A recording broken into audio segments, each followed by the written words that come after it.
Hello everyone, my name is Deepti Shrivastava and welcome to my channel. Here we are discussing class 10 Maths and CRT, and today we are starting a new chapter which is chapter number 10 on circles. So let us start with chapter number 10 on circles. तो circles जो है वो आपने पहले भी study करे हुए हैं. इसमें जो मेन है आपको टेंजेंट के बारे में पढ़ना है और सीकेंट के बारे में पढ़ना है. अब ये टेंजेंट और secant, what are these terms? तो टेंजेंट वो होती है, tangent is a line segment which touches the circle at a point. एक पॉइंट पे जो सर्कल को टच करे या एक ही पॉइंट पे सिर्फ इंटरसेक्ट करे सर्कल को, एट ओनली वन पॉइंट, सिर्फ एक वन पॉइंट पे एक जो लाइन सेगमेंट है या एक जो लाइन है वो सिर्फ इंटरसेक्ट कर रही है सर्कल को एट ओनली वन पॉइंट. ये जो पी क्यू आपने बनाई ये सिर्फ सर्कल को एक ही पॉइंट पे इंटरसेक्ट कर रही है, एक ही पॉइंट पे टच कर रही है. So this is P Q जो है आपकी, ये जो है ये आपकी टेंजेंट है. और सीकेंट क्या होती है? Which intersects the circle at two points.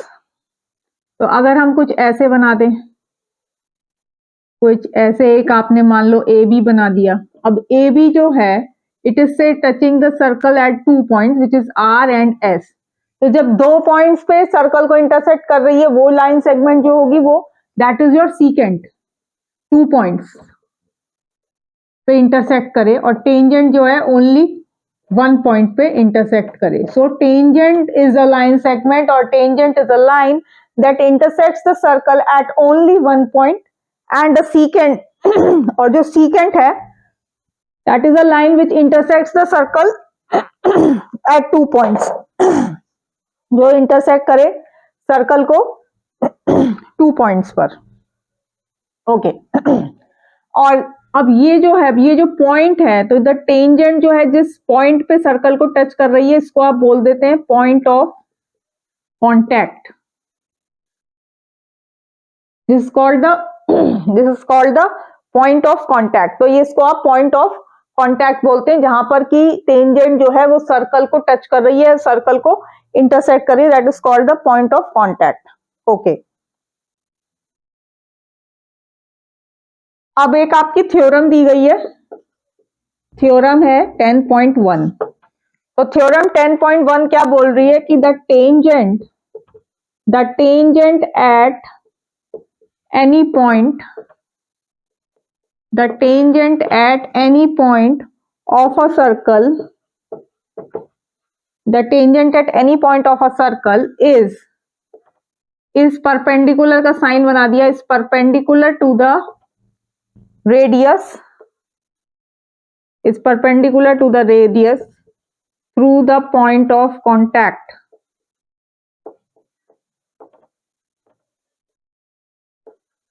through the point of contact. तो ये एक थ्योरम है. The tangent at any point, the tangent at any point, ये आपको हो गया कि टेंजेंट क्या होती है और सीकेंट क्या होता है. अब जो थ्योरम 10.1 है उसकी स्टेटमेंट अभी हमने लिखी है, उसका क्या मतलब है? The tangent at any point of a circle. अगर आपने एक टेंजेंट बनाई, एक सर्कल है और यहाँ पे आपने एक टेंजेंट बना दी सी, ये हो गई आपकी एक्स वाई. तो the tangent at any point of a circle is perpendicular to the radius. अब ये पॉइंट ऑफ कॉन्टैक्ट है, ये मान लीजिए इसका सेंटर है और ये जो है ये इसका रेडियस है. तो ये जो है, ये जो ओपी जो टेंजेंट है एक्स वाई जो है is perpendicular to the O P. तो टू प्रूव में ये प्रूफ क्या है कि जो एक्स वाई है इज परपेंडिकुलर टू ओपी. ये चीज आपको यहाँ पर प्रूफ करनी है कि द टेंजेंट, अब टेंजेंट का एक्स वाई जो है एनी पॉइंट, किसी भी पॉइंट का है सर्कल के. भाई अब टेंजेंट जो है, अगर आप एक की ऐसे सर्कल देखें, एक इस पॉइंट पे एक टेंजेंट है, मान लो ये पॉइंट है, इस पे एक टेंजेंट हो सकती है. तो कोई भी टेंजेंट आप कंसीडर कर लीजिए, that tangent at that point is perpendicular to the radius through the point of contact. तो जो रेडियस आपने उस पॉइंट ऑफ कॉन्टैक्ट से यहाँ पे जो बनाया है उसके जो भी टेंजेंट इस पे बनाई गई है उसी वाले पॉइंट पे वो उसकी परपेंडिकुलर होगी. ये आपकी थ्योरम 10.1 कहती है. अच्छा, इसको जो प्रूफ करने का है थोड़ा सा इसमें आपको थ्योरेटिकल करना है कि आपने एक पॉइंट ले लिया ठीक है, take a point Q, take a point Q, और आपने इसको OQ को यहां पर एक आपने पॉइंट ले लिया Q पर, XY पर आपकी जो टेंजेंट है, और आपने इसको O जो है which is the centre of the circle, इसको आपने Q से ज्वाइन कर दिया. So the point Q must लाई, ये जो है point Q must lie outside the circle. क्यों? अब ये पॉइंट Q जो है ये सर्कल के आउटसाइड ही क्यों लाई करेगा? इसलिए लाई करेगा क्योंकि अगर ये इनसाइड लाई कर जाएगा तो अगर आप XY बनाते हैं तो वो XY जो होगी वो सीकेंट बन जाएगी. सो भाई अगर आप मान लो आप अगर ये इनसाइड द सर्कल है, यहाँ कहीं है, और तब अगर x तो ये XY जो है वो एक सीकेंट हो जाएगी, क्योंकि सीकेंट जो होता है वो कट करता है 2 पॉइंट्स पे. लेकिन आपको यहाँ पर एक कंडीशन है कि ये XY जो है वो टेंजेंट है, तो ये OQ जो है ये Q पॉइंट जो है it is lying outside the circle. अब O से ये वाले जितने भी हैं ये रेडियस होंगे, ठीक है, और जितने भी जो इसे बाहर लाई करेंगे वो OQ जो होगा वो बड़ा होगा OP से, ठीक है. OP जो है बाकी जो इससे जो बाहर लाई करेंगे वो OQ जो होंगे वो सब ग्रेटर देन होंगे, दैट इज OQ जो है that is greater than OP. क्योंकि अगर ये इनसाइड करेगा कहीं और तो वो कर नहीं सकता, क्योंकि अगर वो कहीं अंदर लाई कर जाता है तो वो सीकेंट बन जाएगा, XY जो है वो सीकेंट बन जाएगी, वो दो पॉइंट्स पे कट कर जाएगी. लेकिन हमें एक दिया हुआ है टेंजेंट है तो ये Q पॉइंट जो है ये बाहर ही लाई करेगा, और अगर बाहर लाई करेगा तो OQ will be greater than OP. अब ये वाला जो है ये चीज जो है ये ट्रू होगी except the point P. Q point कहीं भी आप इधर ले लो इधर ले लो, ये चीज जो है ये उन सबके लिए सेटिस्फाई करेगी. इसलिए आप बोलोगे कि जो OP जो है इज द शॉर्टेस्ट डिस्टेंस, ठीक है. OP जो है ये शॉर्टेस्ट डिस्टेंस है. OP जो है इन सभी पॉइंट्स के लिए आप देखेंगे कि जो OP है वो शॉर्टेस्ट डिस्टेंस हो जाएगा, और जो शॉर्टेस्ट डिस्टेंस होगा वही उसमें फिर उस केस में तो OP जो होगा वो आपका XY के परपेंडिकुलर हो जाएगा. ये कहीं पे भी आप पॉइंट ले लीजिए, ये वाली कंडीशन सेटिस्फाई करेगी क्योंकि XY जो है वो टेंजेंट है.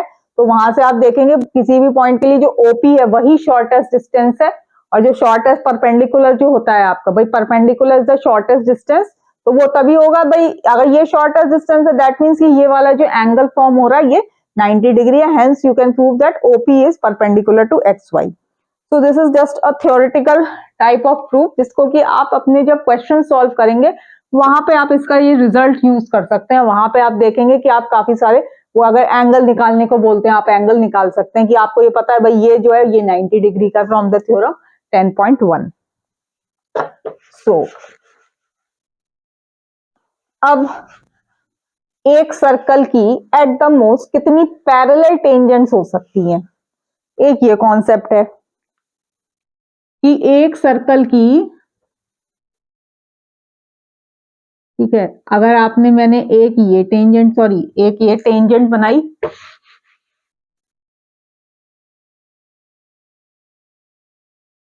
और एक ये बनाई, ठीक है.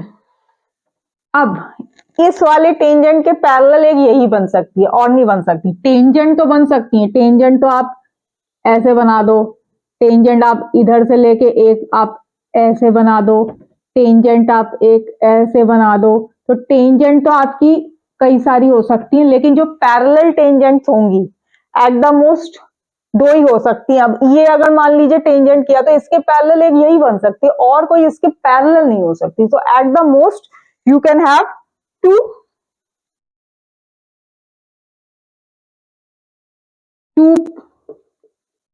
parallel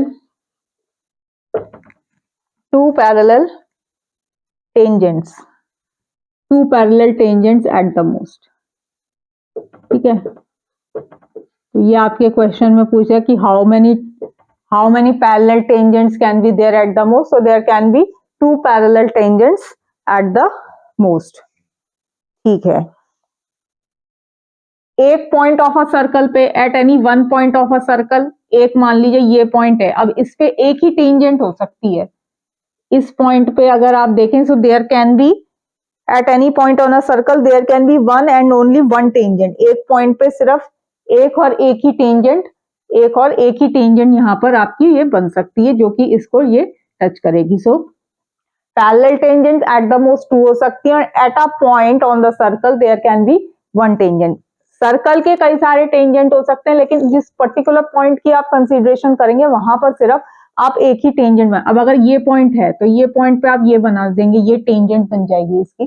तो इस पॉइंट पे यही टेंजेंट, बाकी जो है फिर वो पॉइंट ऑफ कांटेक्ट होगा वो चेंज हो जाएगा, उस पॉइंट के लिए एक ही टेंजेंट बन सकती है। तो with this we have completed the introduction part of our chapter number 10, और जो हम अपना नेक्स्ट वीडियो बनाएंगे उसमें हम अपनी एक्सरसाइज नंबर 10.1 कर लेंगे, which is quite simple, but we will be solving that. So hope आपको ये इंट्रोडक्टरी पार्ट जो है चैप्टर 10 सर्कल्स का अच्छे से समझ में आया होगा। So in the next video we will be doing our exercise number 10.1। So अगर आपको मेरी वीडियो अच्छी लगे तो प्लीज लाइक शेयर सब्सक्राइब जरूर करिएगा। Thank you so much.